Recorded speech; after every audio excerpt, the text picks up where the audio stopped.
This is Optimal Living Daily, episode 1631, Appropriation by Colin Wright of ExileLifestyle.com, and I'm Justin Malik. Happy Friday. Welcome to the podcast where I simply read blogs to you for free, covering personal growth and self-help topics like mindfulness, minimalism, self-care, meditation, and a lot more.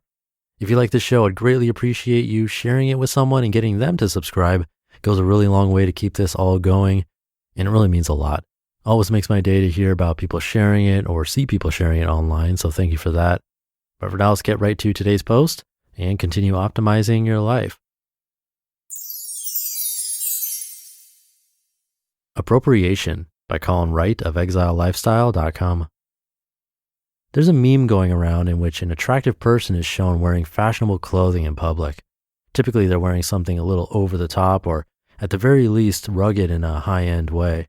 The caption of the post, or the text displayed over the image, reads, "Live your life." If you trace such messages back to their source, it's remarkable how they promulgate. This one started out as a reference to a hip-hop song by T.I. and Rihanna, which, if you watch the video, evokes a sense of not giving a damn about what other people think, regardless of how you spend your time and how you earn your money. This devil-may-care attitude then carried over to a few clothing brands, including American Eagle, and was presented primarily when young, good-looking people were shown dressed to the nines while doing things that would likely ruin the clothing they were wearing.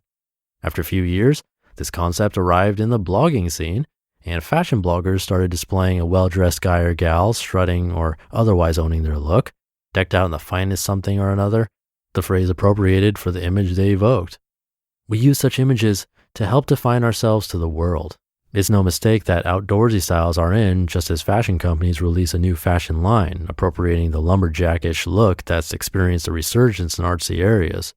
This then provides a shorthand for people to use in how they dress. By wearing these clothes, I am showing my fondness for not just this shirt, but the lifestyle associated with it. I make things. I'm a little old-fashioned. Maybe I have a turntable. I'm hearkening back to simpler times, though still making use of modern technology. This shirt tells you how I'm living my life. Just as we appropriate the shorthand imagery that clothing labels provide us with, we are appropriated by them. We're walking billboards for their brands, and as we're out living our lives, showing what tribe we're a part of by dressing the part, others look at us, our actions, our social groups, our Instagrams and tweets, and think, okay, this person is someone I'd like to emulate. How do I look more like them? How do I fit in with that crowd? And the cycle continues. Appropriation is natural. It's an extension of how we, as babies, look at adults to see how to act, and as teens, look to older kids to see how to act, and as adults, look to the youth to see how to act.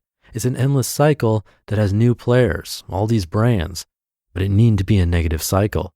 If we're aware of this tendency and can self-reflect about why we're appropriating and what these inherited brand ideologies represent, we can benefit from those prepackaged collections of meaning while also more clearly expressing who we are to the people around us. We can, in short, more clearly speak by using words and phrases others have carefully strung together for us. It has to be an intentional thing, though, lest we find ourselves appropriated and, resultantly, representing ideas and people we probably don't want to be associated with.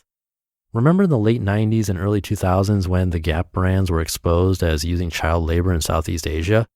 These were brands that represented a very specific, preppy-inspired lifestyle to those who wore their clothing. Wear a Gap-branded shirt and you were sporty and clean-cut, collegiate. Post-scandal, wearing their clothing made a person look socially tone-deaf, unaware of what was happening in the world. They looked like someone who wore tidy polo shirts and skirts at the expense of tormented children in a developing country. I think most people wearing their clothing at the time wouldn't have expressed their views as such, and likely would have been horrified to find out that this was the perception others had of them.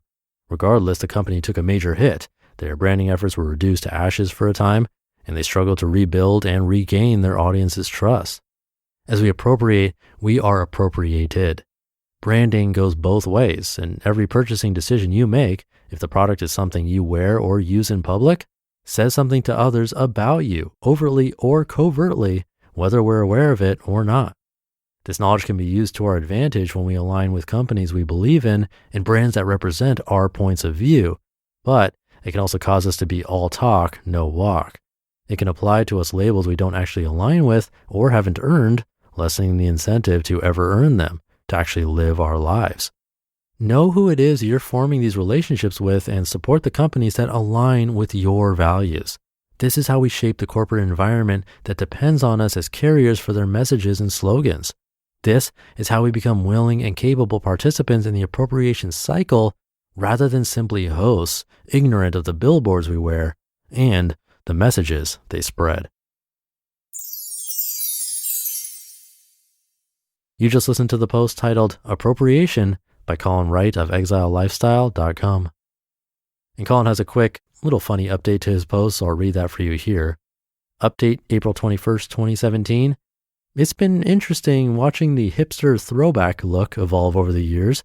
The lumberjack thing has subsided, but the beard trend is still going strong, and there's old-fashioned looking tech everywhere these days. So thank you to Colin. I agree with that update. Especially now with the pandemic, more guys are letting their beards grow out. My business partner Lee has his mustache probably longer than it's ever been before. I'm going to shave though, so that should do it for the Friday episode.